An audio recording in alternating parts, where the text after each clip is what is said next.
Greetings, fellow investigators, and welcome back to our video podcast, Into the Darkness, where my friends and I play the Call of Cthulhu role-playing game. I'm your host, Tom Rayleigh. The campaign is Horror on the Orient Express. It's available from Chaosium. I'm the Keeper of the Secrets, and this is episode 25. Our recap will be given by Keith Craig as his character, Gunter Block. So without any further delay, let's continue our journey into the darkness. Keith?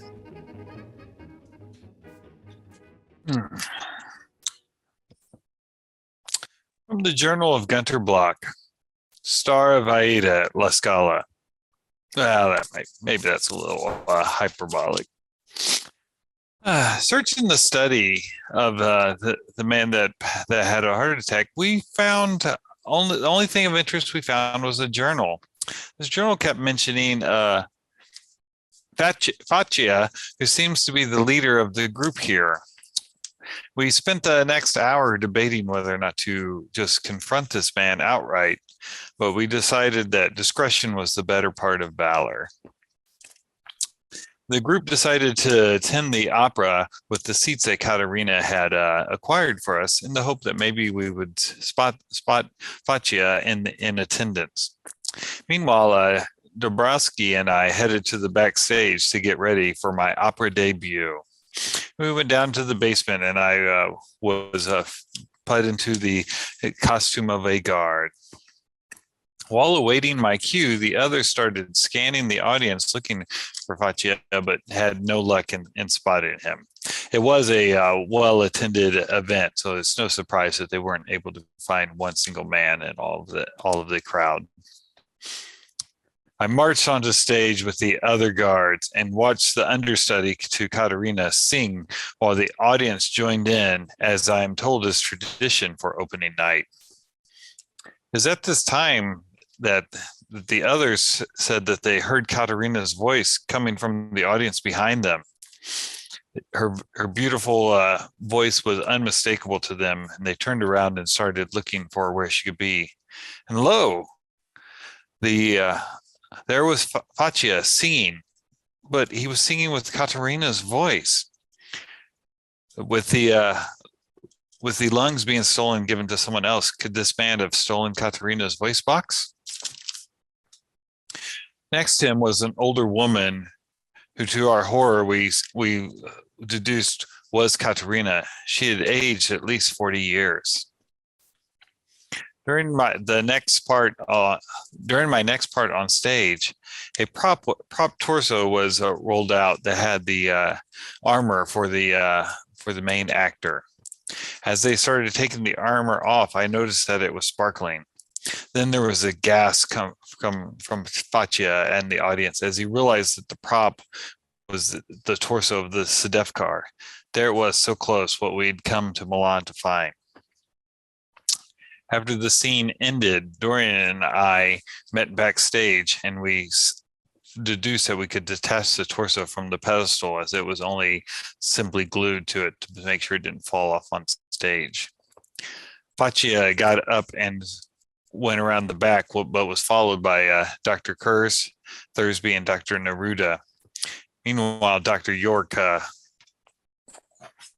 quite arrogantly walked up to the orchestra pit and just went through the door. Dorian and I took the torso and went up the steps because we knew that there was a fire escape from the costume room. We went up there and barred the door and went down the fire escape with the torso. It was actually quite uneventful, almost anticlimactic. The others, unfortunately, were not so lucky. They ran into Faccia's thug guards and tried to intimidate them away, but the guards had guns. Thursby brought out his gun, but realized that he was outnumbered. They stuck around and entered into another door, and then I was told that they got into a shootout as they were climbing through some of the backstage area.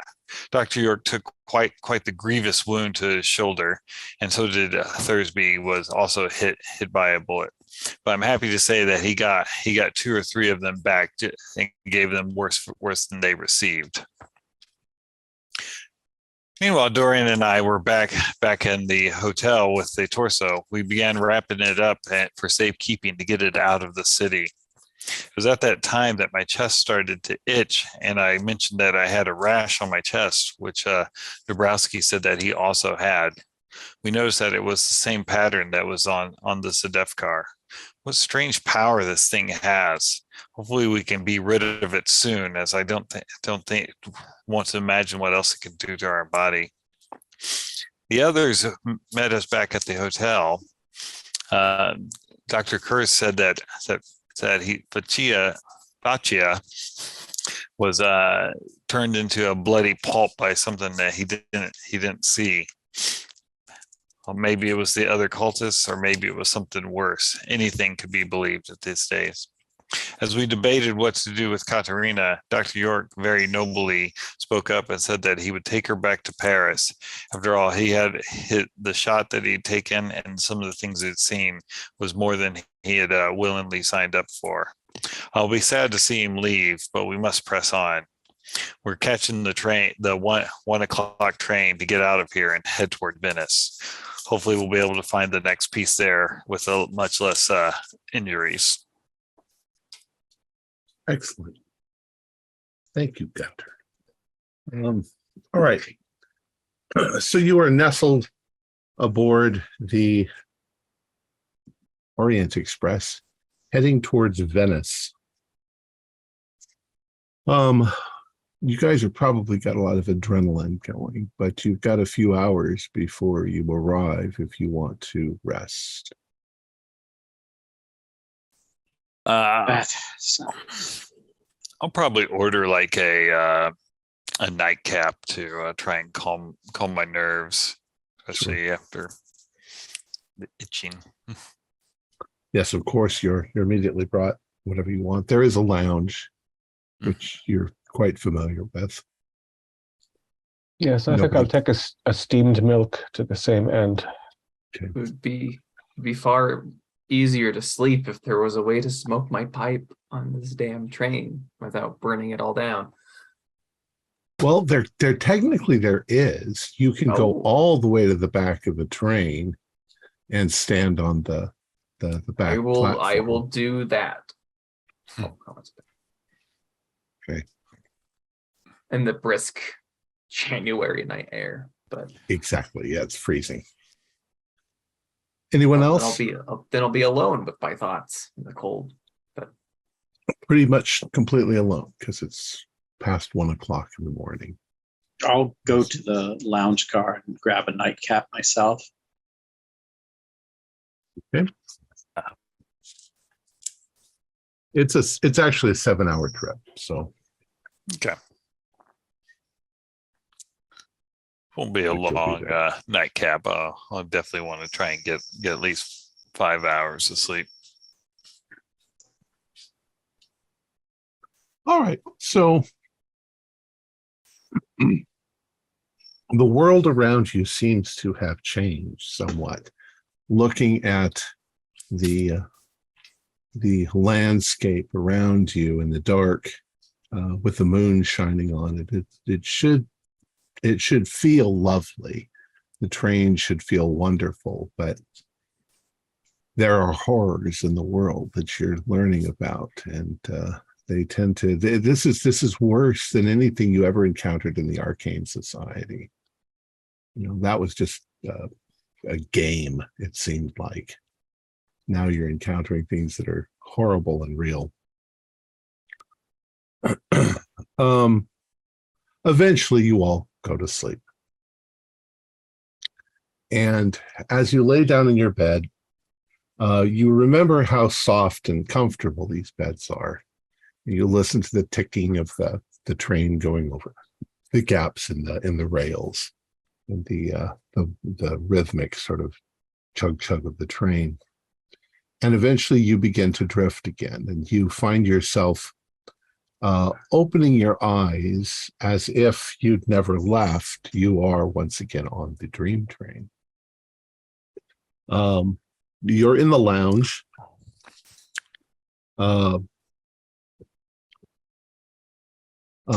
Henry comes up to you and he says, "Gentlemen, is there anything that I can get for you?"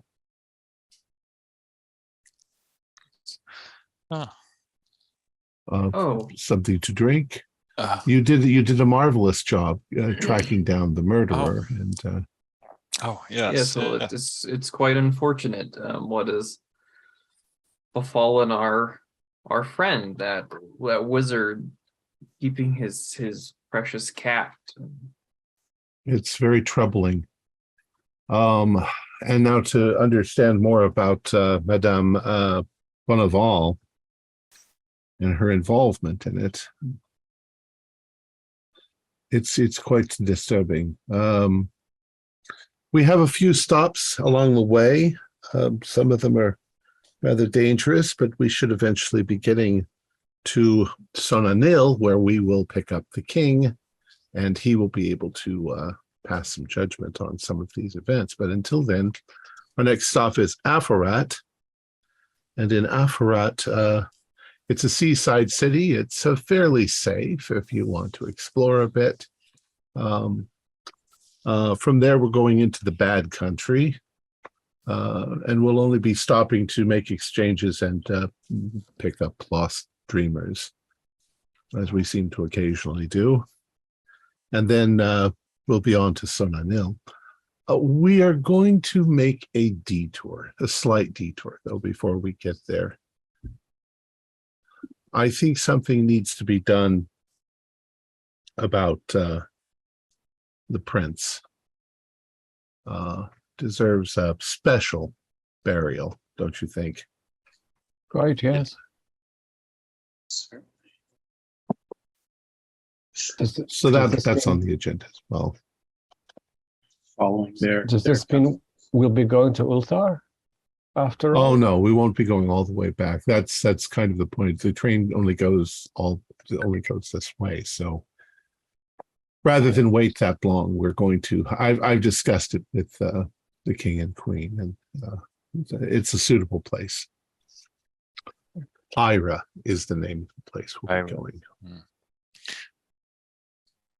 Were the king and queen able to have they stopped blaming you for what happened? Or yes, our treaty is still in perfect condition, but I don't know what's coming. I hope that you can assist and speak for the situation to the king. And he says, if there's anything you need, just call me out and I'll be here. And as he starts to leave, the Sarnathians, they come in, and they suddenly seem to be a lot more interested in you.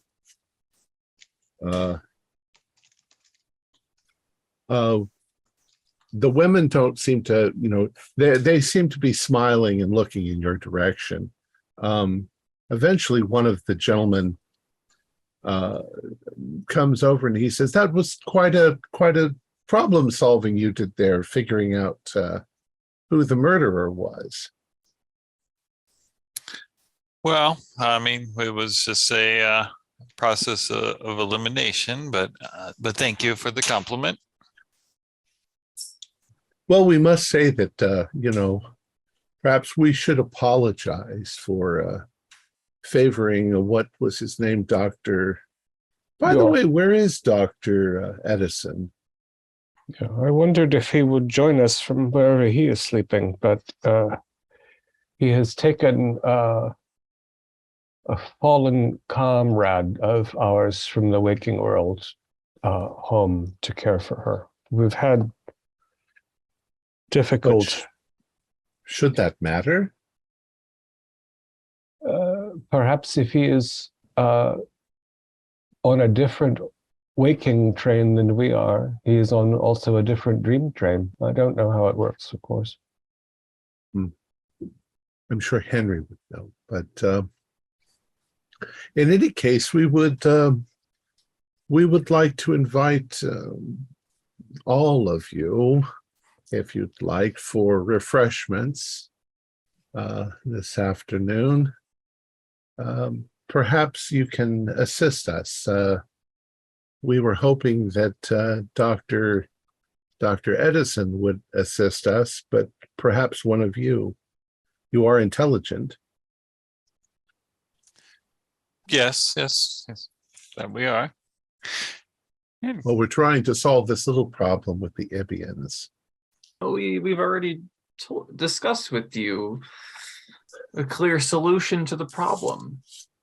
Oh, perhaps we'll just wait and see what the king says. But we feel as if we need an advocate of some sort. Yes, well, Neruda, Dr. Neruda and I are spoken for. That's a shame. Perhaps you'll change your mind. We can offer you quite a substantial amount of whatever currency you might use. Yes. Well, I mean, I'd be willing to hear your side of the argument. It's settled then. Perhaps in the next hour or so, you can come and visit us.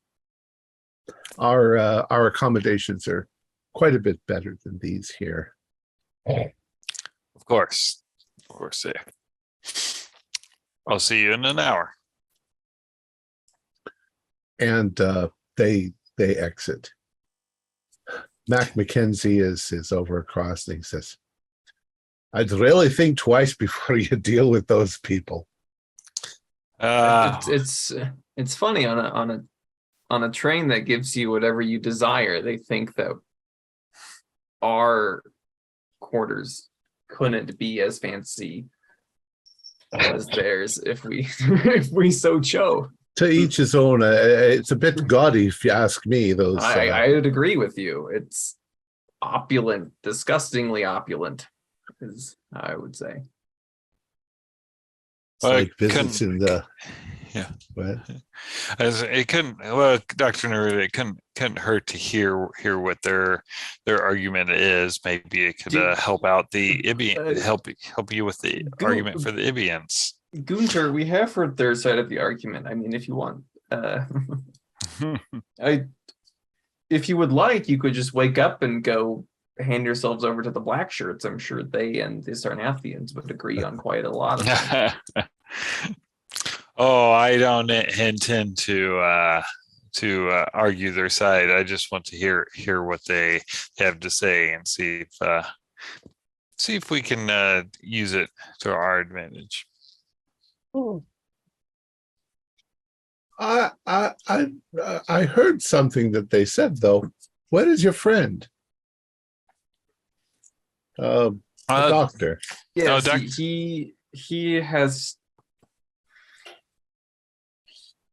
he was injured in the waking world and is looking after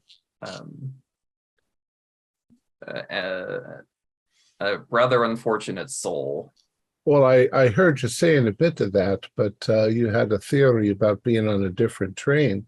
That shouldn't matter, boy. It shouldn't matter at all. I'm on a different train than you all are. Maybe he was. He's not sleeping. He could be in pain. It's just an interesting puzzle there, because time shouldn't matter much either. You read your tickets, didn't you? I'm sorry, Mackenzie, are you implying something about our friend Dr. York? I don't know. It seems quite strange to me. It should be that whatever he is in the world, when he sleeps, he should be here right now with you. You sort of came in as a package, didn't you? Oh, we have always been a group before. And it is also true, is it not, that even if one were to perish in the waking world, one could continue in the dreamlands? Yeah? It's possible. It is possible, but not always true. Some people go farther. Some people go beyond, I guess, to whatever, heaven or hell, or whatever you might call it. Yeah. But here, you've read your tickets, haven't you? Not closely. Are you suggesting that he's gone and thrown his I don't know. object into the Gulf of Nodens? No, if he's obviously on this train. We haven't gotten there yet.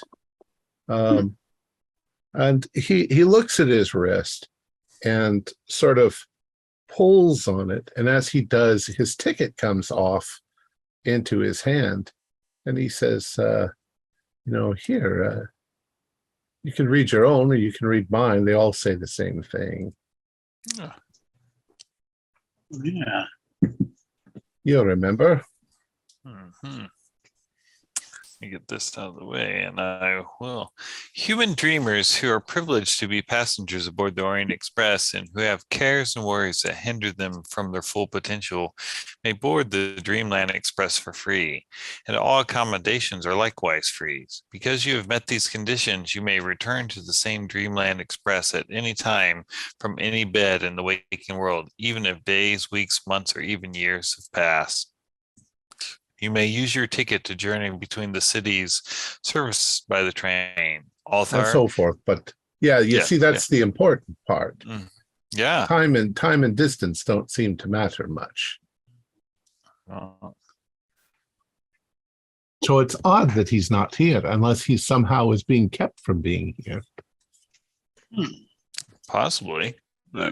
Oh, that is a troubling notion. What if the monster we left behind who choked you, Block, what if he has intercepted Dr. York and Katarina? Monster, you say? Yes, a magic user. He's got his own fiefdom in Dream Lausanne, which he rules very cruelly. Sounds terrifying. Never met this person that I know of. I think you'd know if you had. When we wake, we'll have to telegram Dr. York at various stops and ascertain that he is still well. Now I'm fearful for him. How long ago was he with you? Well, I mean, time's funny here, but that's true. But let's say before you fell asleep. Couple hours. Yeah, at most. Well, he couldn't have gotten very far, though. He was waiting for a train in the other direction that left a few hours after our departure. Perhaps he was merely, well, no, it's not the fact that he's awake. Perhaps he'll join you after all. I can't say. It is very strange. I've traveled this train a number of times back and forth. I've never seen somebody not here.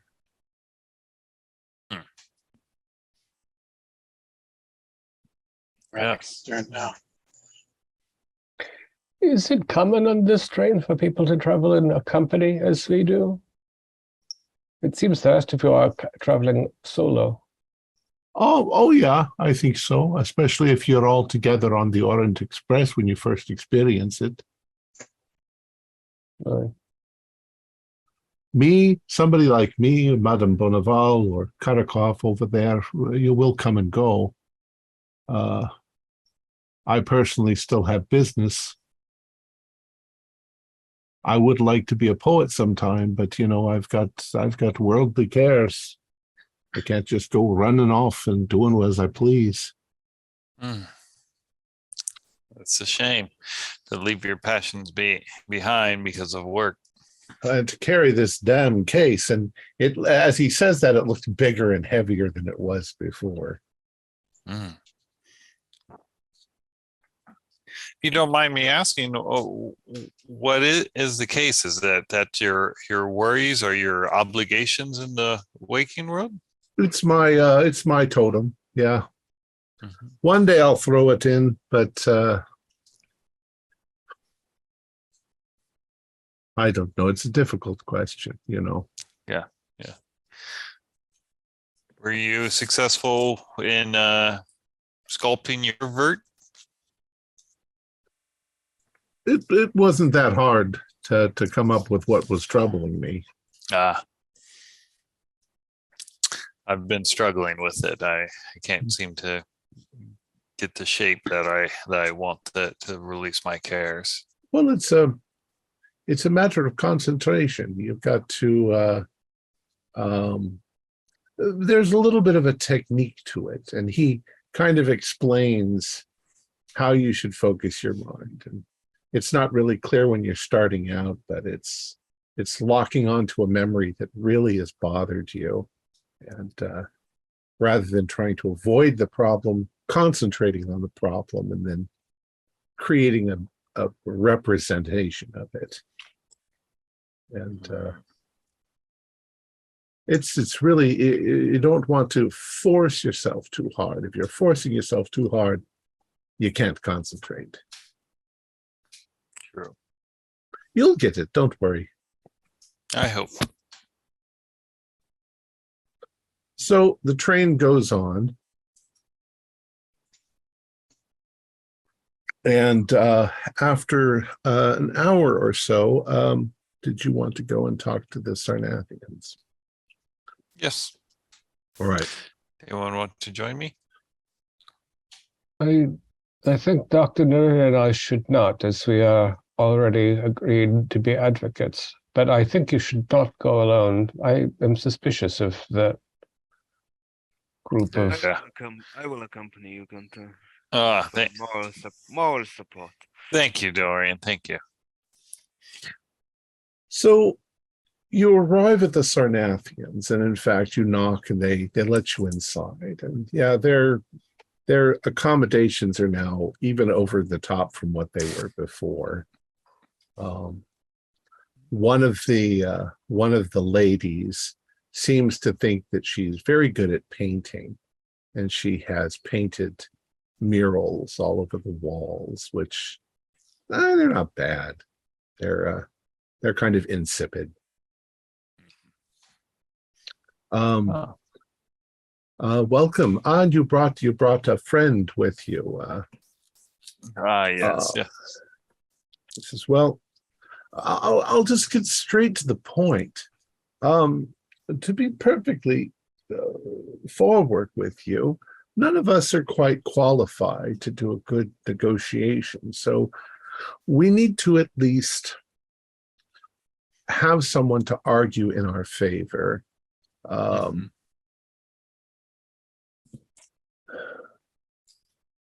he turns to one of the other men and he says, God, this would just be so easier if we murdered the Ibians and threw them off the train. But the monetary things they're asking for are not a problem at all. But the statue of Beaukrug, that is a huge festival in our city. I don't know that would ever be allowed, nor would our king ever, make a formal agreement, maybe on paper. Well, I mean, that's what I had often done in where I come from. Something written down in paper, worded so that it doesn't cause shame to either side is a good way to smooth it over. The statue, of course, that is definitely a sticking point. I understand that you guys enjoy it. Listen. We can see from your attitude that we've been observing a bit. You enjoy the luxury of this train and the hospitality of the chef de train. So my guess is that you really enjoy luxury and wealth and power. And, we do have at our disposal quite a lot of financial backing and diplomatic clout, and we could make it worth your while if you simply assist us in taking care of our problem. Are you? I'm going to be quite blunt because being clear is always the thing. I'm going to assume that you're asking to take care of your problem by successfully arguing that the Ibians give up wanting the statue back. No, Yeah. we figured that, for a while, maybe 10,000 sapphires or rubies or emeralds. Does that sound like something that might turn your attitude in our favor? If you're asking me to commit murder for 10,000 rubies, it's hard to enjoy those when you're in prison. But is it really murder? I mean, do your people eat meat? Oh, yes, we do. So do you murder animals? I mean, they're not people. Yes, but I think the distinction comes when they're able to communicate ideas. That's when the line seems to be drawn in my society. Well, then we'll settle on paying you half that if you argue in our favor in front of the king. Oh, that seems reasonable. What do you think, Dorian? You think we could make an argument for them keeping the statue? I think I am not so comfortable, but we could see. But it's blood money to me. I'm not one for much luxury, really. But it doesn't sit right. But if something should happen to the Ibians between now and then your services won't be needed, and the contract would be revoked.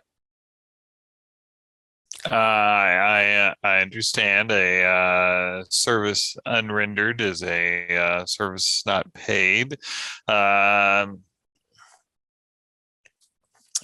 Please just ensure that I am that Dr. Dobrowski and I have, as we say, an alibi. We wouldn't want to be suspected of solving your problem in an underhanded way.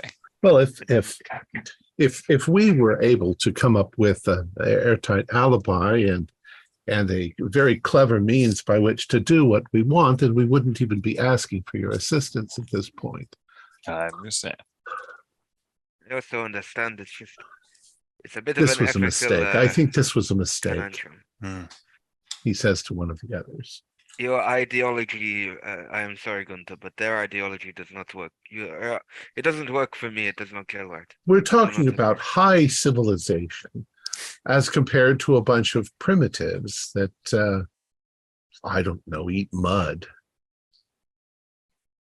Yeah. Dorian stops himself because he wants to go on a rant at them. So Dorian is going to excuse himself before he...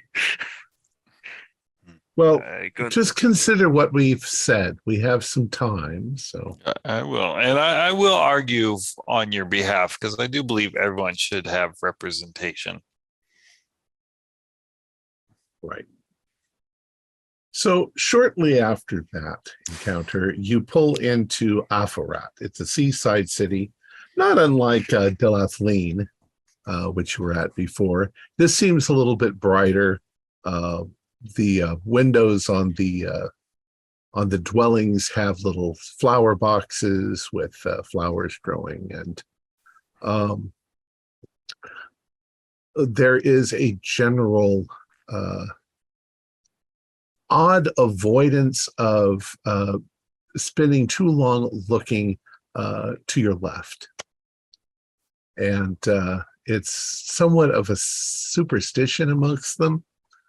Because to the left in that direction is the Badlands, which you guys will be passing through eventually.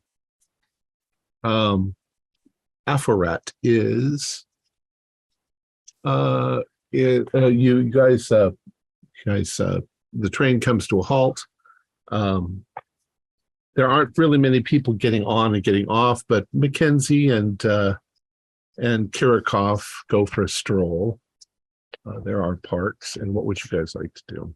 Henri, Oui, monsieur. Henri is here. this is our, as you know, first visit to Afarat. Is there any spectacle or temple or other point of interest if we have Oui, time? monsieur. The temple is quite beautiful. But it is a fairly calm town. Stay away from the darker areas. Just stick to the streets where the other people are, and enjoy yourselves and have a drink. Watch out for black sails. And he looks out and he says, "I don't see any in the ports right now." So This is a town that is visited at times by pirates, is what you the mean? black sails, nobody's quite sure what they are. But yes, when they come, people do go missing.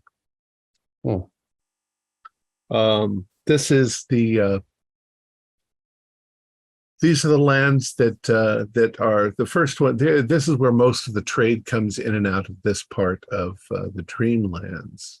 The other one being Delathlin. We go on from here, and he says you can just sort of make out, if the day is really clear, on the horizon over there, the twin crystal headlands, which is where Sonanil is. We've still got a long way to go for that. But the lands after this, we're going to be passing through Zura and Thalarian, which have their own dangers. I would suggest you stay inside, especially Zura.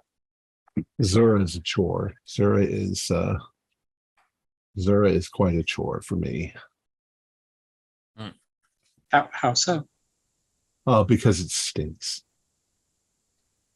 Ah, It smells so bad. I have to light incense and perfume the train just to get through it, and it still gets through.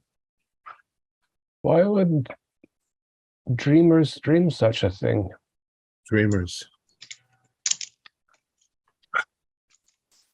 go in all different directions. Zura is called by some I forget what it's called. It's a land of incongruity. It's a land where of opposites, where you find beauty and horror in the same spot. It comes from a very dark place in the human mind. So we get through it as quickly as we can. We found both beauty and horror in Milan, so Yeah, as above, so below. I will. I remember Milan. Milan is a beautiful city. The ship, the black sails you mentioned, are we seeing this here now, or is this just it could come? Well, I don't see any of them right now in the port. You can see down there into the port. We're not going to be here that long. So we're going to be here for, I forget, where's my timetable?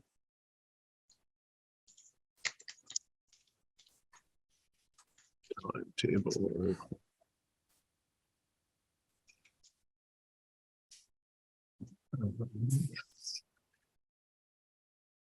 Aforat. We depart in 3 hours from here. okay. So just time enough to walk around town and get some souvenirs. Take a look at a few things. Yeah. Or if you're tired, you can just work on your totem. Yeah, actually, I haven't started yet, so I might actually get to work on my totem. I could use Great idea for it. Whereas I could use something of a palate cleanser after the horrors of War Waking Night. So I will see what the markets and bazaars of this place look like. Well, we're going to have another banquet this evening, so I hear my people are going to be making chestnut soup. Delicious. Sounds lovely. Well, enjoy your day. I'll see you in a couple of hours, Henri. Merci beaucoup. So, Theodore, you're going to stay? Yeah, I'm going to stay and work on the vert, on the totem. Okay. I mean, unless if everyone's going to go off, and I'll join everyone. I was planning on going. I'm a little concerned about leaving the Ibians unattended, if that makes sense, given the Sarnathians' hostilities. So I might stay with Theodore as well and work on the vert, kind of just up on the observation platform where the Ibians live, inside of one of Mimi's children. Brilliant idea, Dr. Neruda. I'll join you on being a little more public with my vert work. Okay. So, why don't Dr. Gabriel and and Theodore do your roles for what is it? Dreamcraft. But you can do a bonus die on both of them since you're working together. Dreamcraft. 39 is 30 too high. Well, how much do you have? 005. I got a hard success on my first roll. And then the second roll, probably shouldn't do this, but the second roll is a heavy failure. I only have 9 points so far. Oh, I forgot. Now that you're back, you guys can add a 1d10 to it. That's still not going to put you in the 30s. 2. I rolled a 2. We've got multiple D10 improvements, and I'm on fire. Beyond my grasp. That's a full 10. Nice. You've unlocked the secrets of the verse, it would seem. Apparently my dice work in the dreamland, but everywhere else they don't. So when it comes to matters of dream law, that's where my specialty lies in this domain. But manipulating the vert. So Stu, describe what it is that bothers you and what you've manifested. Oh, I know exactly what I didn't have any ideas until it just after this horrific loss of so much of the loss of Dr. York. It's the Sedefkar simulacrum. I'm forming the leg and the torso, and it's that is the center of my life stress now. Okay. So what appears in front of you is a little leg and a little torso. The leg is attached in this case to the torso. Did anybody else succeed previously? No. Okay. You guys can do it when you get back. Dr. Kurz, Dr. Dobrowski, and Gunter.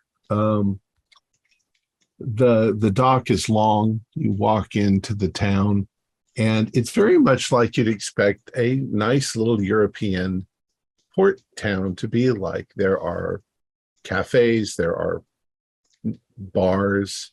It's a little, it's going on evening, so it's lively. There's noise. It sounds friendly. Exotic costume and Yeah, And not too exotic, not any more exotic than what you're wearing. Although you're wearing very nice clothes because the train provides you with excellent clothes. People dressed in fancier gear. There also seem to be a city guard, which they tend to dress in it's an interesting looking armor. It's got a copper tint to it, so it's bright, almost orangey red. Yeah, As they walk so about. let us see what they have in terms of either exotic hot or chilled drinks and take our ease. Good Well, idea. one thing that they do have here is they have a lot of different kinds of wine. Some of it is Cerubian, which would have been ultimately provided by people like Neronimir.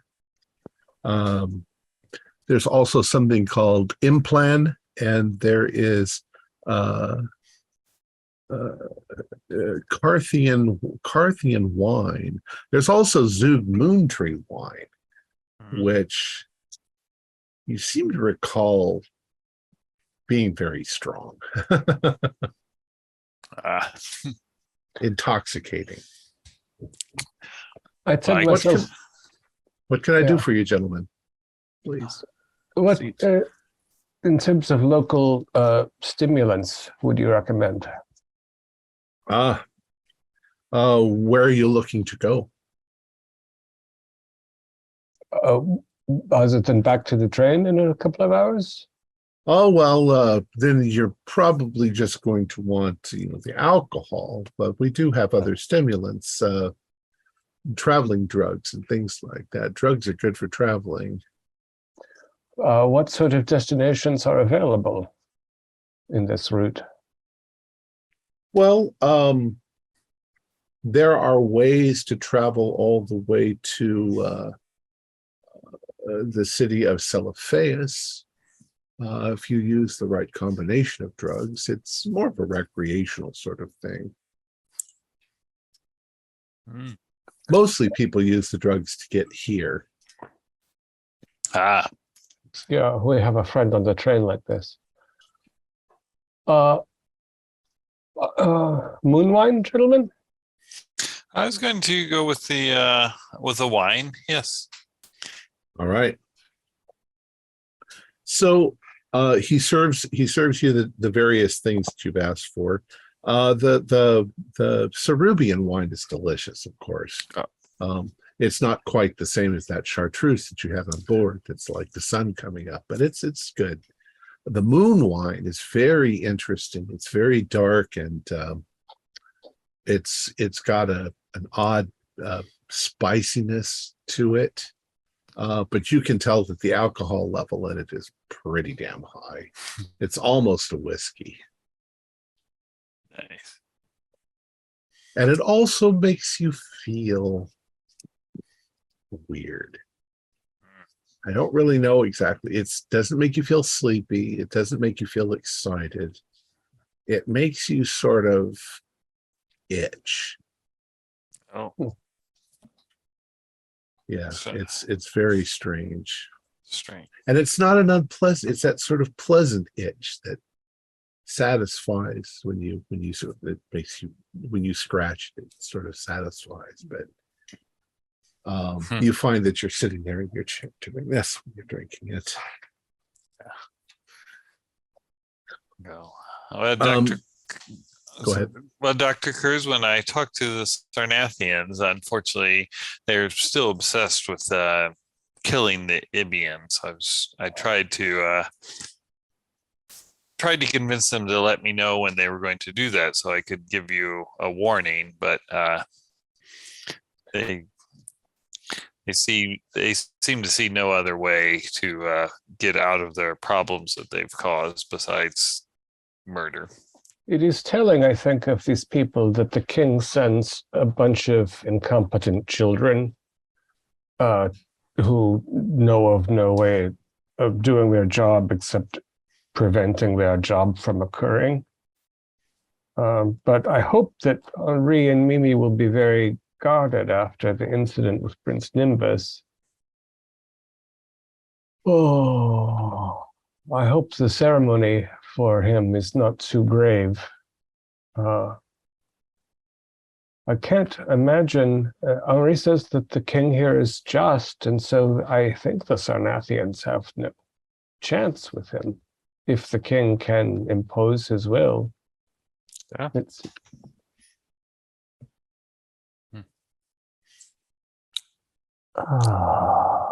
Yes. Not sure I want any more of this moon wine. It's good, but strange. It's interesting. If I could take some back to the waking world to analyze, it has very curious properties.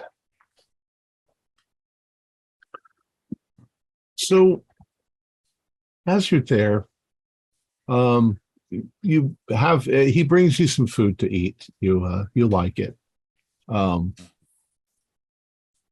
You get up from your table and you start walking about outside. Like it's kind of, it's a merchant's market. And there's just about everything you can think of, from clothing to small weapons and things like that. Nothing mechanical, but swords and knives and things like that. Some of them very beautiful. They've been inlaid with mother of pearl and things like that. Did you want to look at them or purchase them or anything like that? You seem to have money, though you don't know where it came from. Well, if they have like a ornate cane that's got some filigree in it and all, I'd purchase that. Yeah, there is there are some canes that seem to have been they're told to you that they were carved from dragonwood. They are very, very interesting and convoluted, and they almost seem to have the root itself seems to sort of spell out letters as it goes up. And then there's a golden bird on the top where you put your hand. It's very pretty, very elegant.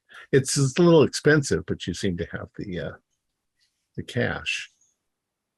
It's dream cash. So. Yeah, it's a handsome block. Inspiration. I am curious, does the market have a shop that has books or scrolls or? There is a book dealer. And the book dealer does have, you go in and it's a little old man. He's dressed in these sort of heavy robes.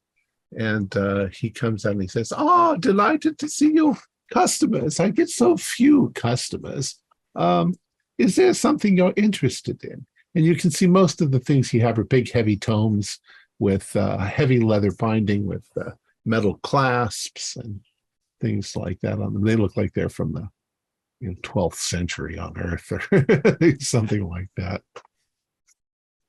I'm curious, my good man, if you have perhaps an interesting example of a map of the Dreamlands. Oh, yes. We have some detailed maps, although, they're always changing. I've got some that change automatically when the world changes around. Yeah, let me get one for you. That sounds delightful. And he hands one of those to you. And he says, "You see here, you can see that the people of Alan are considering in their diplomacy amongst their Senate whether they want to change the name of their town. That's why it keeps shifting between this name and the other name, Alan or Torek. It'll eventually settle down." Yeah, it seems a very valuable piece. Now, the only problem with it is it's not exactly clear how you get from here to here. It's not always a straight line. But this is more or less the way that it's laid out. Yes, that seems an excellent souvenir of your lovely city.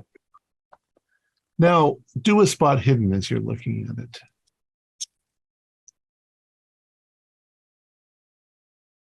That is a success by only 2. Okay. Am I looking you for can Ib or Sarnath? Yeah, Ib and Sarnath are on the other side of the continent, quite a ways away. But one thing that you are seeing is that you see Thalarian, which is the next one on your.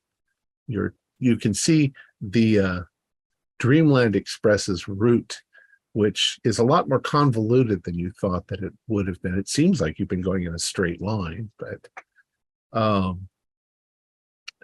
you've got Thalarian, then Zura, then something very odd, because after Zura, the line is no longer straight. It curves completely around and goes to something that says Ira, which Henry said is a detour they're making. So the map is corrected for the detour already. It's got Ira, then it goes to Sonanil, and then it seems to be heading towards what look like cliffs over the ocean. And then on the very edge of the map, where the oceans all pour into the darkness, you see what looks like a little cloud and a little city on the cloud, and that's labeled Solarian. Solarian? No, sorry. Seranian. And then way over in the corner of the map, you see a little arched bridge and a black swirling maelstrom called the Gulf of Nodens. Heavens. Such a journey. Proprietor, is Ira usually where it is on the map now, or did Ira move to meet the train? Oh, I don't know. I don't think that looks like the normal path to go, but Ira's long gone. Ah, that's interesting. We are headed there for a funeral ceremony. Perhaps that is the reason. Well, the area is quite beautiful. But that city is long gone. Gone and yet extant here. So he gives you a price. You may take the map. And Moondash. yeah. And he thanks you anytime, please. You know, we're constantly getting new books in, new scriptures. We've got a direct connection to the Ulthar Library, which is the traveling library. It depends on the time of day whether we can get there. Like right now, we can't, but we do have connection to it. So enjoy your day. Good, And you realize it's been a couple of hours, so you probably have to head back. All right, so you all end up, unless there's something else you want to do, you'll all end up rejoining on the train. I want to give Dr. Neruda another chance. He's pissed off that he didn't make it, so he's going to try. That's true.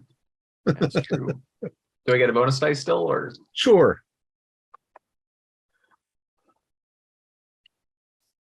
It turned into a 42.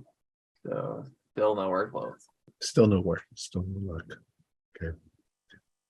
All right. So the other three get back. Did you guys want to try before the banquet?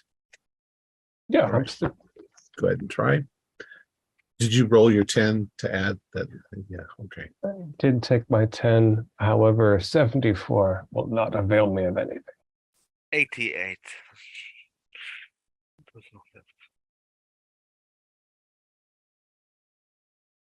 However, I am up to. We can't hear you, Gunter. Sorry.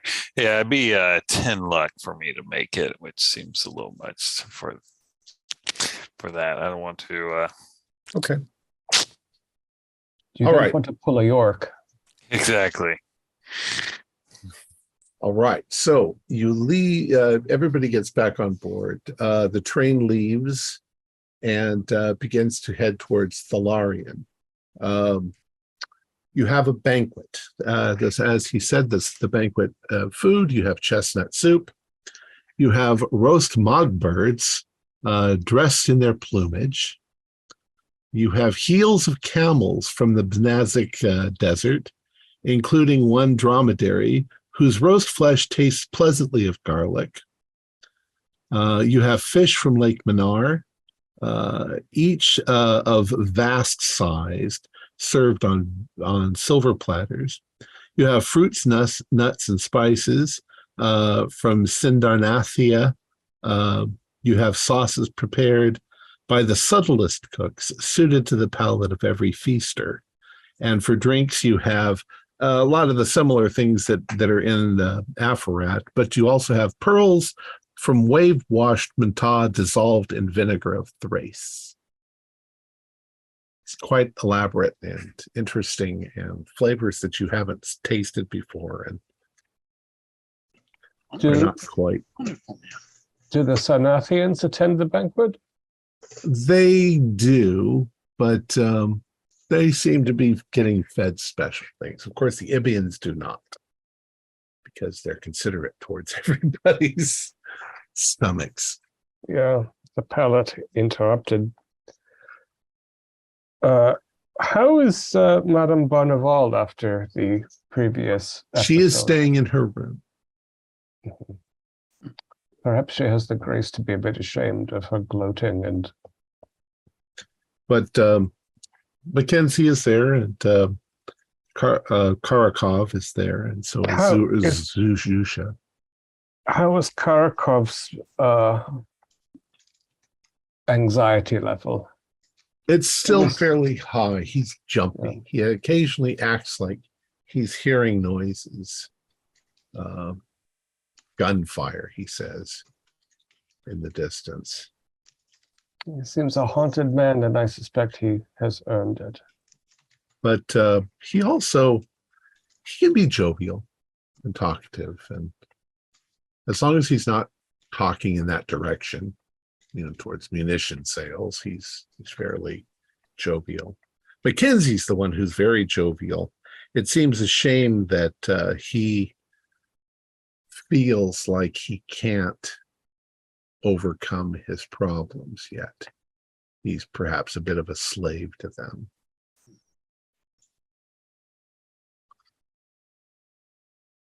So the banquet ends, and you are told that you're now entering the Darklands, the bad areas. That Thalarian is coming up. Henry says Thalarian is dangerous on a number of levels. One is it is the land. It's called the Land of Wonders, and there is a kind of a psychological draw to the place. But the city streets are filled with the bones of people who've gotten lost there and refuse to leave. He says, I'm not exactly sure what she is, but she is called the Eidolon of Lothi. The Eidolon Lothi.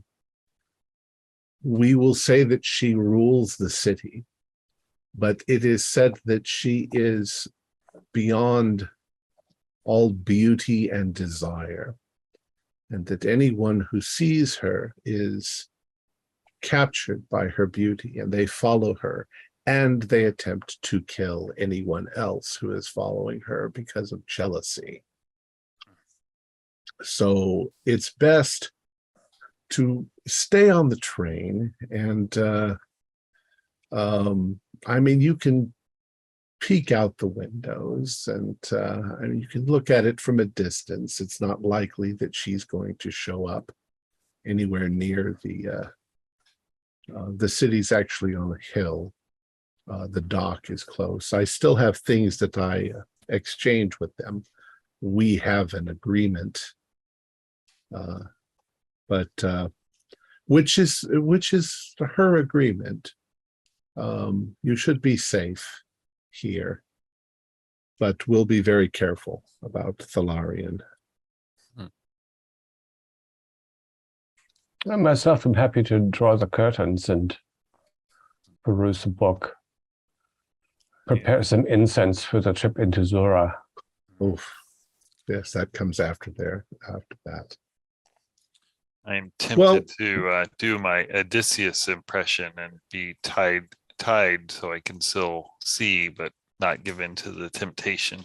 I would probably think that Mimi will not allow you to go running off into Thalarian.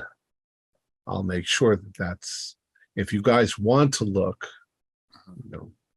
she will restrain you.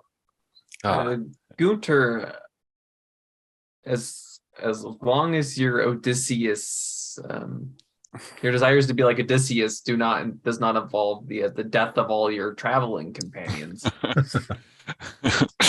Yes. I don't think that was his intent either, but that is definitely not mine. So after a number of hours, and it's quite dark, the train begins to slow. It's probably, you guessed it, it's probably about 11 p.m., whatever that means in the Dreamlands. Who is going to look with precautions? Okay. No, thank you. What precautions? I'm going to request Mimi not allow me to exit my room or through via the window or the door, or if there was any other exit. Same for me. I Okay. will take this is more of a intriguing thing that why I want to look into it. Being I'm a good friend of Dorian, Dr. Dabrowski, we go way back. Does Dorian mention this at all to me, or is keeping this? Yes, I will mention it to you, Theodore. Dorian, if you wouldn't mind, if you're going to do it, if you must, allow me to at least be in the room with you. I will face away from the window. So if you need any assistance, I can be there. I can try pulling you away if need be. Of course, Theodore. And Mimi will be there as well, so we will see. It is more of I'm just intrigued.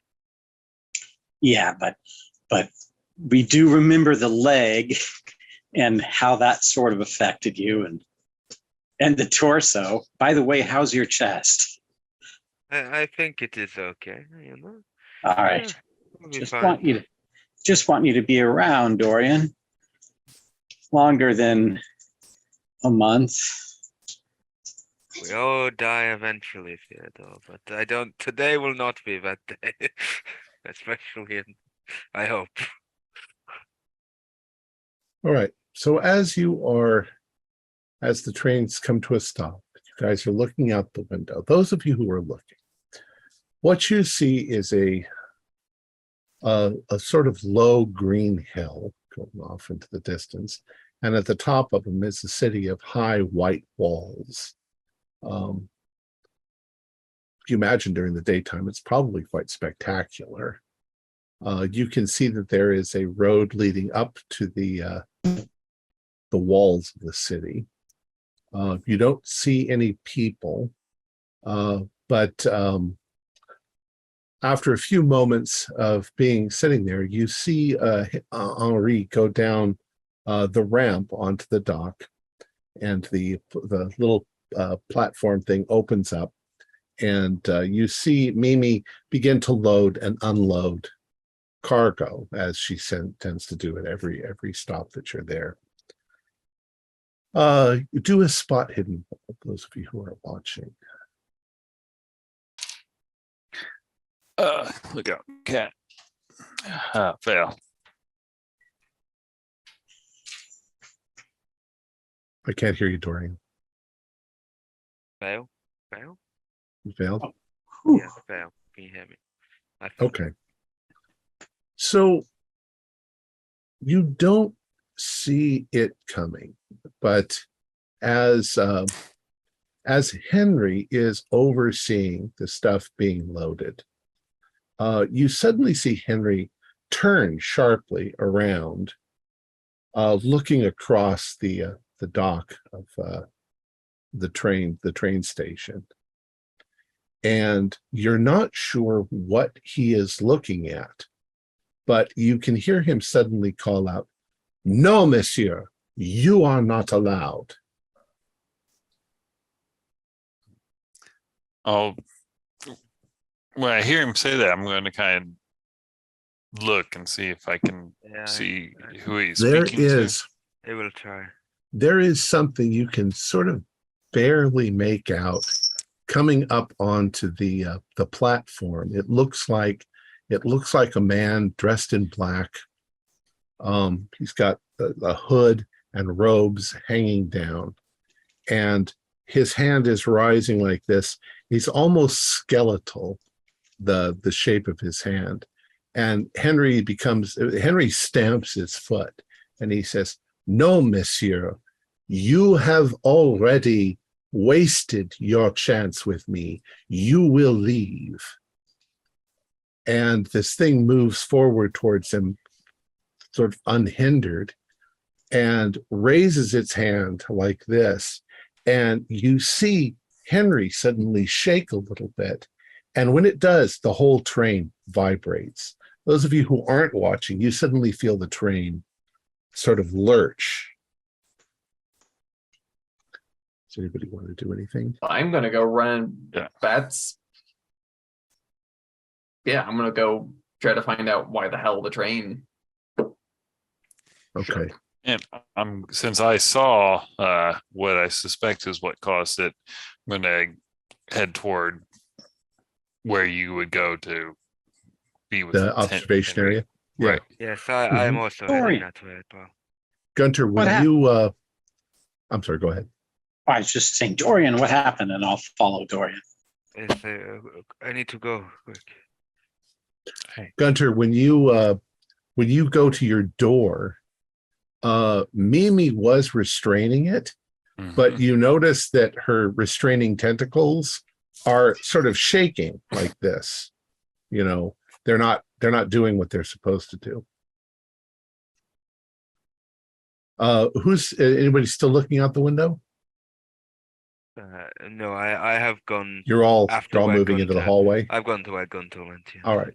So you all move into the hallway together, feeling this vibration of the train.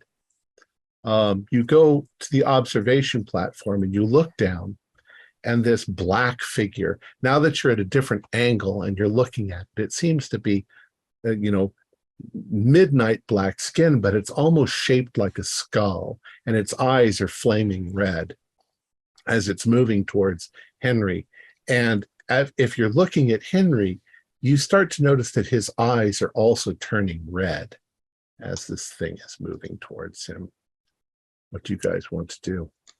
In a move of extreme rashness, I think I'm moving to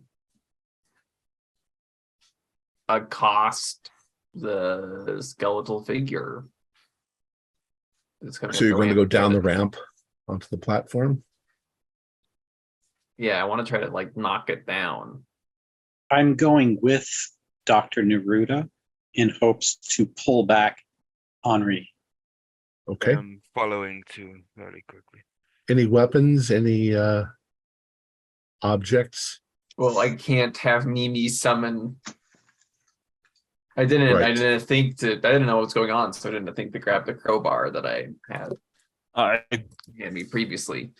So it looks like Henry is being attacked in some way, and it's almost as if he's being partly controlled. Your new cane, perhaps. Yeah, I was going to say, Dr. Neruda, and I kind of toss my cane at him. Don't drop it. Mimi, sword, please. Okay. So the thing seems to be trying to take control of Henry.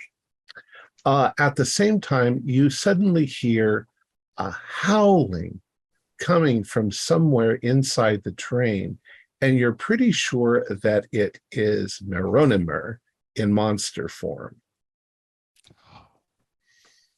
Oh, our wizard friend. Okay, But so I'm still Jacob- rushing in with the cane. Okay, you're rushing with the cane. The thing sees you coming, and as it does, it moves from pointing it at Henry to you. You can do a POW roll. Oh. 35, but the hard success. Okay, I lied. It's a regular success, but I can spend luck to make it hard. it's okay. It's okay. Okay. You feel as if something was trying to put a hand around your mind, but you're able to push through it. And what are you going to do? Whack at him? Whack him. All right. Do a Very sophisticated plan, you see.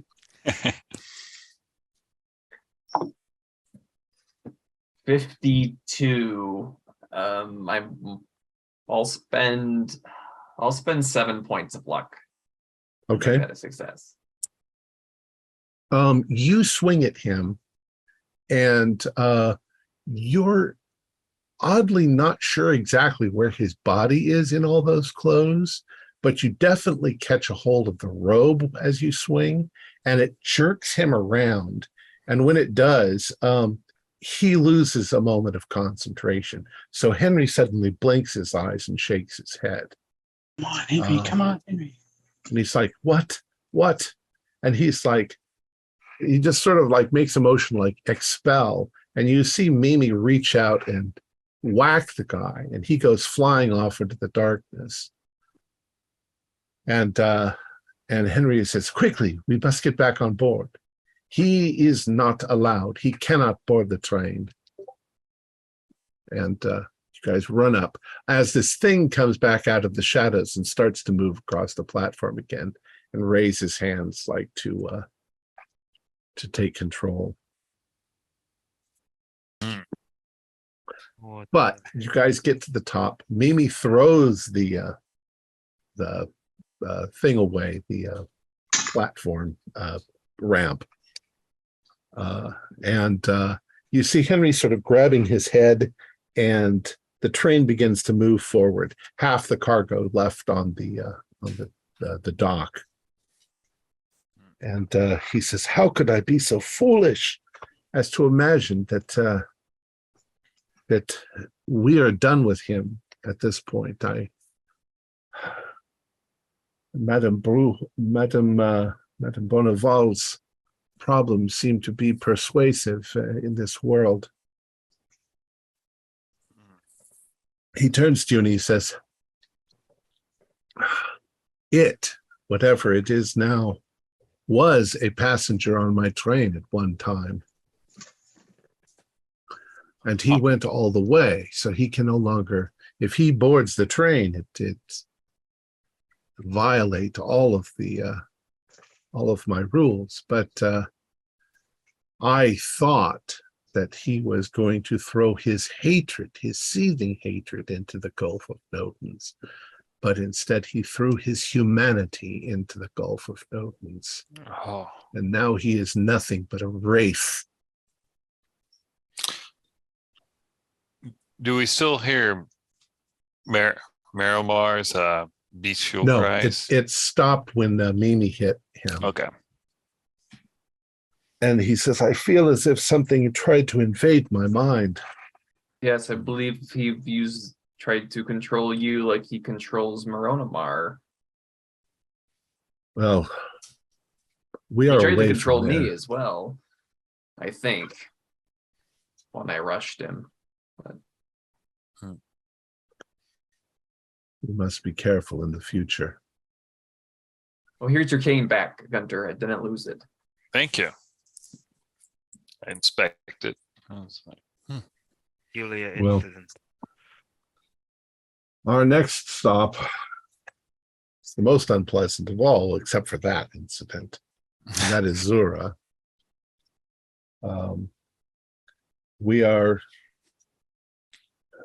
He seems quite shaken.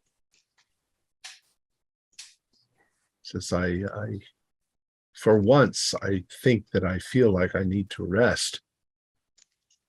Mhm.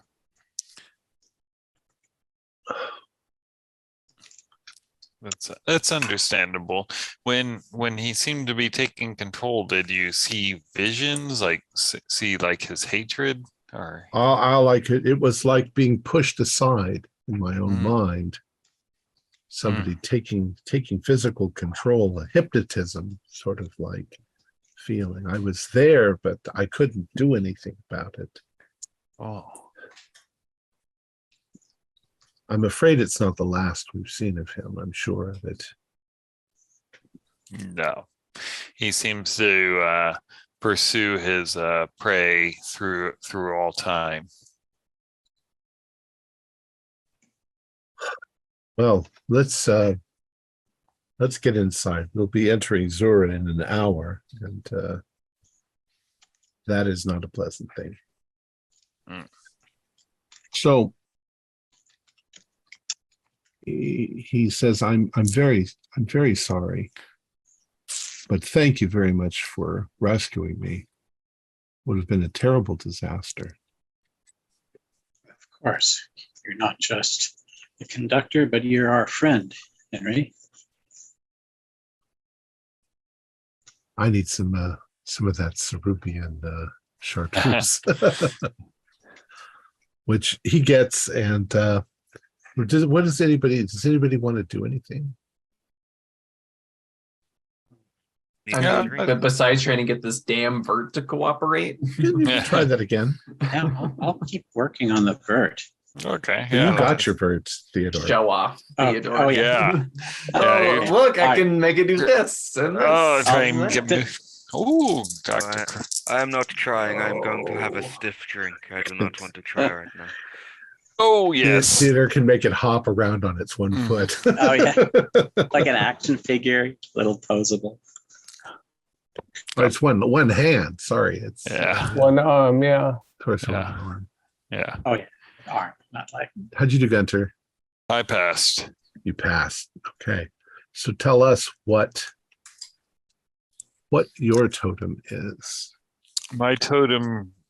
It is a pint glass. It represents the pint that I stayed to drink instead of meeting my father. And when he was waiting for me, he stayed at the corner longer, and he ran it. Some thugs mugged him and beat him so badly that he passed away. And I've blamed myself for that ever since, which is why I left Germany for America. How'd you do, Dr. Kurz? No? Yes, I rolled a 9. Ooh. I am in sound shape. So what do you create? The form is it's interlocking bands, like several rings that intersect in a mysterious way, representing the theory that I have sought to find about the nature of reality at its core.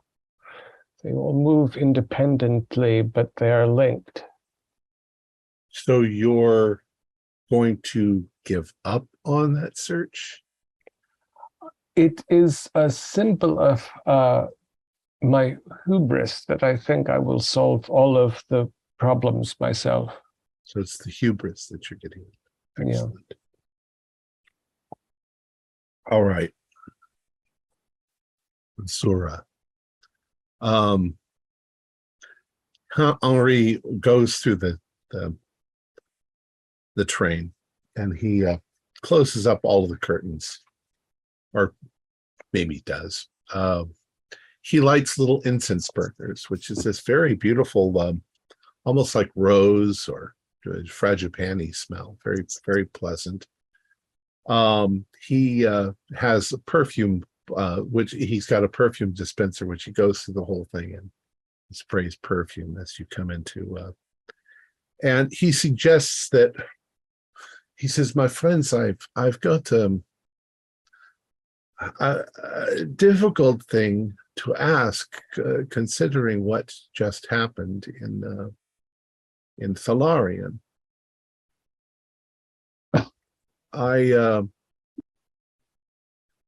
I once again, I have things to exchange, very valuable things, and perhaps there could be a lost soul, as there sometimes has been. But I will admit, a bit afraid. It's a soul-shocking place, but I feel very bad asking if somebody can watch my back while I do this." Well, if Gunter gives me that cane again, then I'm there with you. You can I count can on get me. a weapon of some kind. I can keep an eye.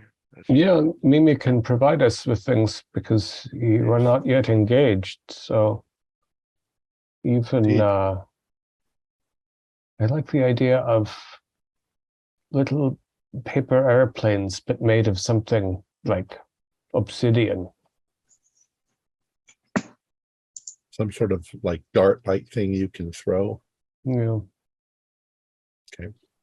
Sword. I would like a good sword. Okay, Here, swords. yeah. A nice sword, a nice gladius. All right. So we'll keep an eye out for that sort of dark sorcerer. I hope that we got here. I had Mimi going extra fast. I can't imagine he could get here before us. Perhaps also we could have some handkerchiefs with vanilla. Yes, or yes. something. Handkerchiefs with some perfume. I'm afraid it's pretty gross. Watch what you're looking at too. It's pretty horrific. These are people's nightmares. Why they call it, the land of wonder. It's I guess Land of Wonders was Valarian. But here we go. So the time comes, the train slows, and it's probably at this point early morning, sometime very early. It's still dark, but you can see on the horizon there's light. How well, I would like you all to do, let's see, what will we call it? Let's call it spot hidden, but you want to fail it. Oh no. Should be no problem. That's not hey, good. 73. My terrible rolls today are Wow. 100. finally makes Yeah. 90 No, you want to fail it. So Gunter is staring at his feet and not looking at it. I spent luck to. I'm joking. Gunter is still, his eyes are locked in. in. He's still trying to see the pretty lady back at the other place. That's I right. succeeded, but only if I wish I could use luck to fail. To undo it. No, in this case, Dorian, And me. and Dr. Roland, as you are going down the ramp onto the platform, you can't help but glance around. The land is hard to understand. This is Azura is the land of pleasures unattained. It seems at a glance that the countryside is beautiful. There are multicolored flowers blooming everywhere. There are small buildings that are very ornate, very beautiful. And from the apple trees and things like that, there are hung skinned corpses and flayed bodies and intestines, and you can't look at the beauty without seeing the horror. So you can do a sanity roll. There are human corpses everywhere. I passed. All right. So if you pass, you just take one hit point of damage, or one sanity point. If you fail, 2. And of course, you then immediately keep your eyes down. You don't want to see. These are things you don't want to see. You don't want to see again. But as long as you're on the platform, and like Gunter, you have your eyes firmly on the platform or on Henry, you guys are okay. He begins to have things loaded and unloaded. He seems to be a bit immune. He's done this before, so he knows what's there and he's not interested and so forth. But now on the other side, do another spot hidden for me. Everyone? Those of you who are out there, yeah. Yes. Pass. Oh, yeah. I passed this time. Yeah, me too. So you passed. All right. Those of you who pass, as you're standing there, and Henry is busy doing what he's doing, something near the back of the platform, the bushes move, and something climbs up onto the platform. It doesn't look like that black thing from the last, but it's pretty ragged and black. It looks like a person, sort of, dressed in what looks like a torn up military uniform. Henry seems to smell the air, and he suddenly turns back and looks, and he's like, no, we can't accommodate something like you.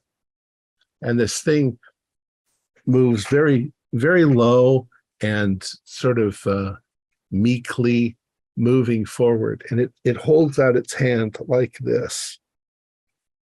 And he's like, no, monsieur, no, this. But you see that it's holding a ticket, only it's kind of a torn up, dirty ticket. All right, it seems you have another lost soul. I'd like you all to do spot hiddens. Is the military form Old French? It is. Is it? Ah. Is it our friend? Is it Guillaume? You recognize it. What do you do? 24 is a hard success. Uh, Yeah. You did it without the roll. Pardon, monsieur. It says, but how do you say, please? S'il vous plaît. S'il vous plaît, s'il vous plaît, s'il vous plaît. It says as it's moving forward. We know this creature from the waking world. What? You know this creature? You know what it is? His name is Guillaume. Oui. Oui, monsieur. Guillaume. He lives in the Parisian catacombs. Oh. Yeah. Monsieur, he's not human any longer. He's an eater of human flesh. A ghoul. Yeah, Are you sure? He was bedding down in human remains when we saw him last. Mon Dieu. I guess he has found sleep. But he wants on board the ship. What can we do on board the train? What can we do? This is a question of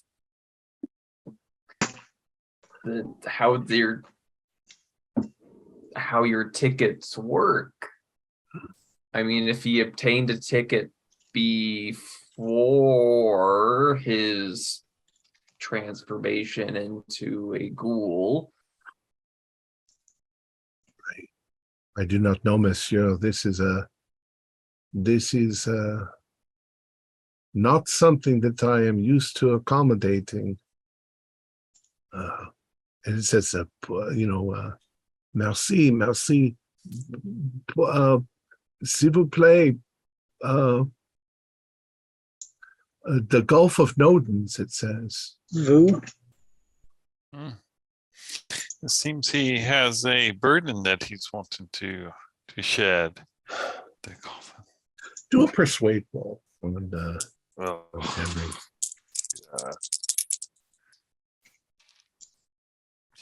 no, not. I don't know, monsieur. It is dangerous, and what could it want?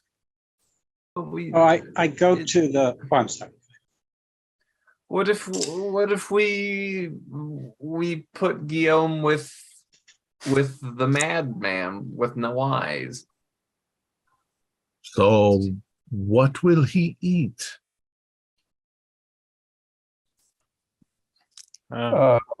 Time passes strangely here. Perhaps he will not hunger before the Gulf of Newtons.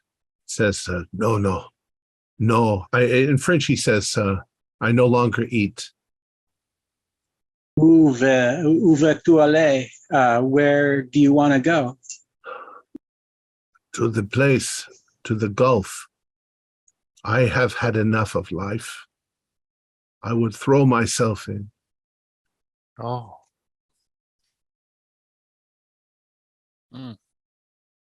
It would seem to be an act of pity. Yeah, mercy. Perhaps there is some baggage car or other arrangements. Yeah, isn't Mimi have contained area? We have one more contained area. Or what about the engine, so to speak, with those These strange creatures are so unpredictable, monsieur. But if you feel that you can vouch for him in some way, that he is, as you say, an acquaintance, I will put him into his own room inside of Mimi, like the others inside, but I will not feed him human flesh. Understandable. It seems as though he was willing to waste away. Yeah. Wonder if he eats Ornithian. Mimi might have a veggie burgers, human veggie burger. Yeah. That sounds impossible. Yeah. You have to go beyond in order to. So reluctantly, Henry, who's already a little nervous about the last thing that happened, he's like, all right, messieurs, I am preparing the place for him now. Let me finish up here, and we will do what we can. So all in all, nothing else happens, but you end up back on board. You take Guillaume to his place where he's made reasonably comfortable. But he is now on board. Do you guys want to do anything with Guillaume? He seems to be a little bit more articulate here. I guess speaking in French or English. I'll start with French. Do you want any sort of companionship, or do you want to be left alone? I want to end my miserable life, but I cannot do it myself. I think that throwing myself into the Gulf will be doing what the ticket says. It is my problem. It is the thing that I most despise, the thing that I am not, as you say, happy. How did you come to be like this? Oh, monsieur, it's a long story. I barely remember, but it was long, long ago in the 1500s, late 1500s. I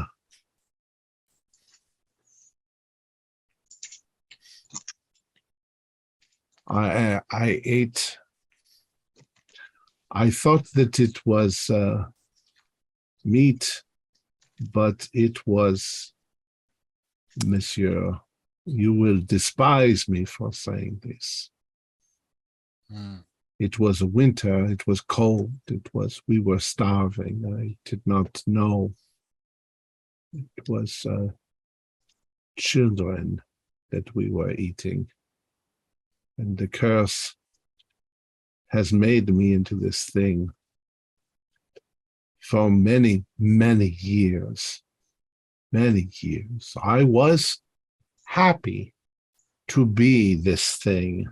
I lived under the city of Paris for many years, feasting upon the dead, living in ancient Roman structures deep underground. And then I was visited. I was visited by people like you who did not treat me as a monster.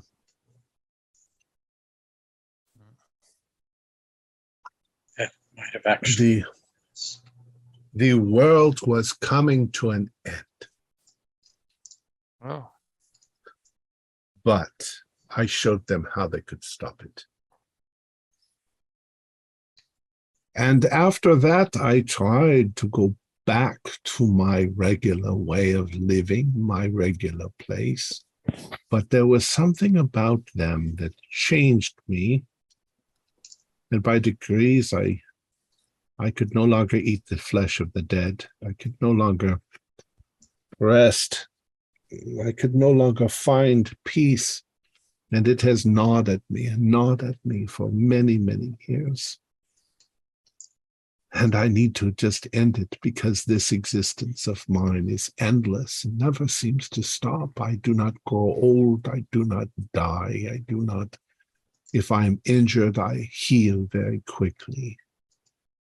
There is nothing left for me. Are there not the great sights of the world or literatures to read? I've seen anything? them. I've seen them, Monsieur, from underneath. I have walked underneath the great pyramids of Egypt. I have traveled into the hidden tombs in the land of China. I have been many, many places, but I am a monster, Monsieur. I've always been a monster, and I do not wish to be. You are, I think, an unfortunate who did not choose this situation. Tell me, when you were visited by sympathetic living men, do you know what year that was? It was the year of all the chopping. Oh. We were happy because there were so many dead bodies, fresh dead bodies. I preferred back then that they'd be older, but so many bodies, thousands of bodies. And yet, how did you know how to save the world? What could you tell them? Well, I suppose they had ideas and I assisted, but it had to do with the heads.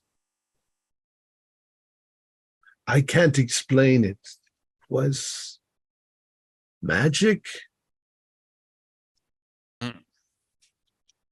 And was this still in Paris, or were you farther east? Oui, monsieur. The 1790s, like Oui, monsieur. 1790s, I believe. are you talking about the guillotines? The head choppers. Yes, yes. monsieur. Oui, monsieur. Freedom's razor. Mm. During that time, there was a man who may have been killed. Many men were killed. Thousands were killed. Yes, Right. man. This At that man time, was I knew nothing at that time about the world of men. It had been already hundreds of years for me. The only men that I knew were those who came to try and stop what was going on. I don't even remember their names.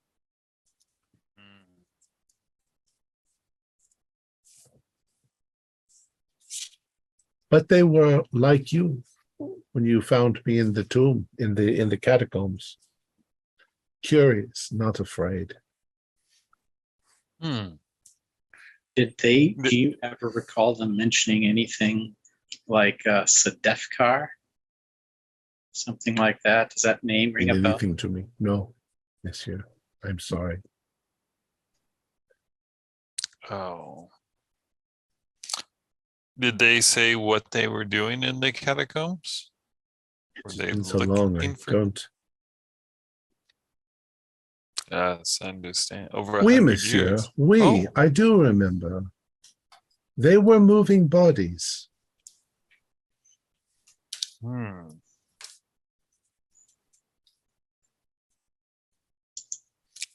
As in grave robbing or No, they were moving them in. oh.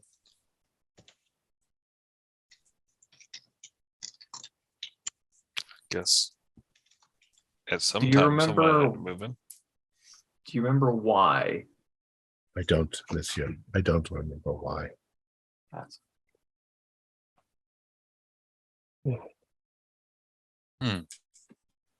I was not aware of anything that was going on, only that we were getting so many bodies. Almost all of them missing their heads. But there's not much meat on a head. No. I must stop thinking about these bodies, so many of them. It has been 150 years, maybe, since I last ate.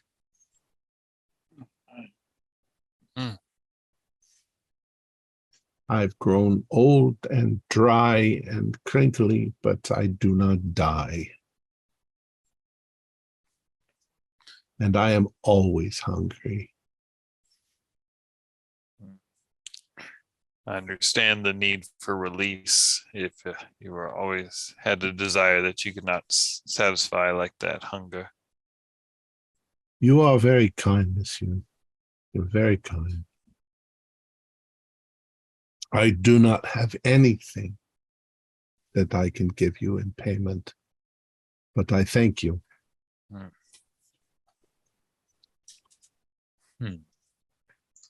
Too bad. of course, but I'm curious, Monsieur, why you view yourself as a monster. Because I've eaten so many of your people, your corpses, you're dead. I'm a filthy beast, but I was once like you.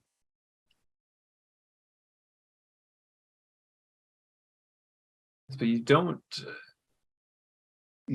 don't harm anyone. But myself, it is a torture to live as this. I gain nothing from the torture. It's pain. I want the pain to end. I've even given up all of my comrades, my companions that were like me. They don't understand my point of view. They want to go on. They eat the dead of your people. Everywhere there are dead bodies. There are always dead bodies. But I am still in my soul, if I have a soul. More like you than like them. I am a creature that has committed atrocities, monsieur. I want to die. I only hope that this will kill me, that this will end my existence. Do you know what would end your existence? For hundreds of years, I've tried to find something.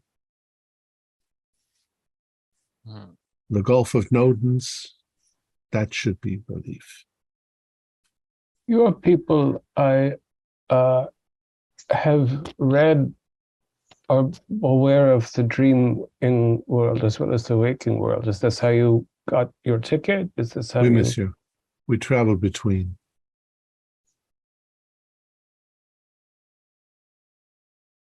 I took the ticket off of a corpse. It did not look the freshest. But I could still read it. And I hoped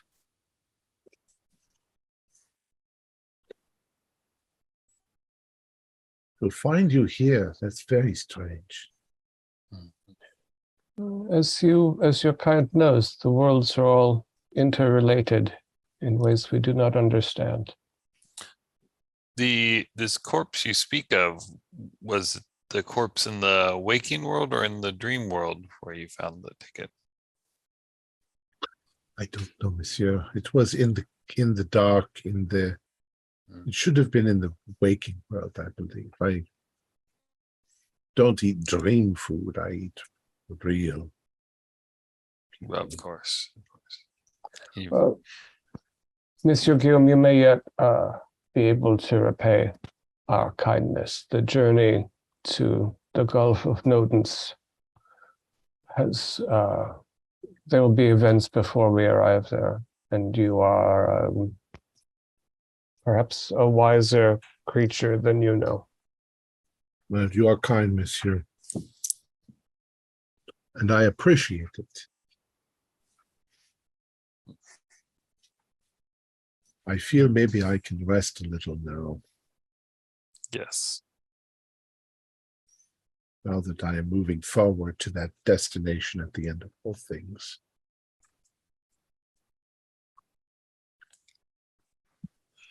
And with that, he sort of just curls up on the ground. Rest well. So what do you want to do? You guys obviously go back upstairs. Want to discuss anything? Or Next, Well, other than contemplating mortality. Is Ira to be the next stop? yes. I mean, I wonder what advice he could have given. I mean, could it be? I mean, he was around giving advice to save the world when that monster was in Paris with the Jean Nevers. the Chanevert. Yeah, and there was something about his moving bodies around in the catacombs. It may be that Guillaume encountered those who broke the simulacrum apart the first time. Yeah. Those who were involved in bringing the Count to his end, but I don't know. I mean, I forget things, and I can't imagine remembering things over 100 years ago. 100, yeah. It's an awfully long time. It is, yeah. Especially in the dark. The Sedefkar simulacron's even older, a lot older than the 1500s. Definitely. Yes, it seems to be malevolence that has been with us for a long, long time.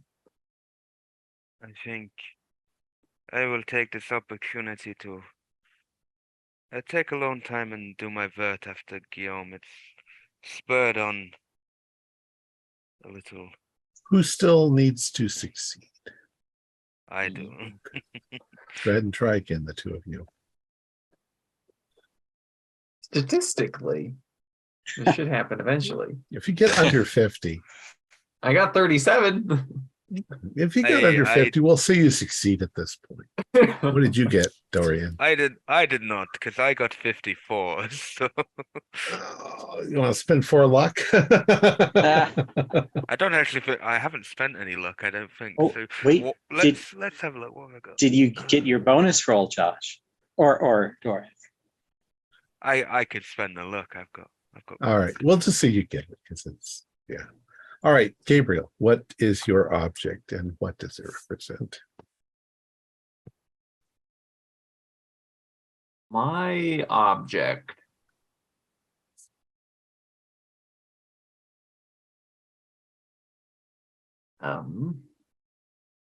is a set of rosary beads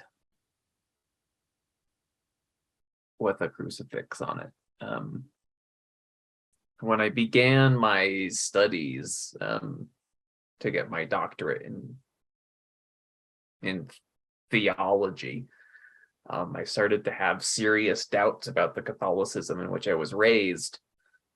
And when I decided that, when I gave up the faith, I was disowned by my family. The only person I have from Argentina who will still talk to me is my wife, and the two of us left for America at that point.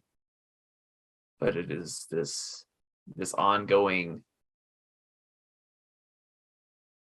guilt and shame that is a block for me. This constant struggle with Guilt. lingering, the deep sense of The guilt. Catholics feed you guilt for every meal. All right, cool. Dorian. Mine is in the shape of a belt, and on the buckle has 3 heads on the buckle with exposed brain. One of the heads is more feminine, the other 2 are male. They have tears. It's a representation of Dorian and his siblings, and the emotional and physical abuse that they received as children. Okay. So you all have your totems. Excellent. And I think that's where we'll call it for tonight. And next week we will continue. Our players included Morgan Llewellyn, David Gasway, Stuart Lively, Keith Craig, and Josh Harwood, with yours truly as the keeper of the secrets. We have a Discord server where you can chat with our other members, you can set up private games, and you can learn the finer arts of gameplay and game mastering. We provide audio-only versions of our shows free for you to download from Podbean or iTunes. If you'd like to help support our show, please visit our Patreon account. Just $1 a month helps us a lot. Like, share, and subscribe to our channel and punch the bell icon for updates on our latest shows. And leave us some comments. We enjoy reading them and answering any questions you might have. This is Tom Rayleigh, together with all the members of our gaming club, inviting you to journey with us once again into the darkness for another adventure into the universe of H.P. Lovecraft and the Call of Cthulhu role-playing game. Until next time, good luck and good gaming.